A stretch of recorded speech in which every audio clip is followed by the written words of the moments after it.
陈医师，无糖绿加半糖红真的有效吗？无糖绿加半糖红，两个加在一起，喝温的喝3天就不会渴了。我思考了一下，发现好像真的有一点它的道理哦。第一个要温热的喝，因为你喝冰的呢会刺激气管，基本上反而会让咳嗽更严重。第二个，你喝一杯无糖绿加一杯半糖的红茶，你至少补充了1400cc 的水分，这些补充的水分就可以让你的痰液稀释，让你的痰比较好咳出来。第三个呢，茶里面呢有一个叫做茶碱的成分。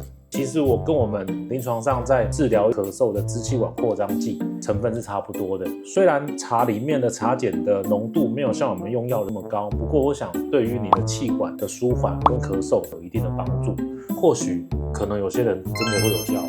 还想了解更多耳鼻喉小知识吗？赶快按赞订阅哦！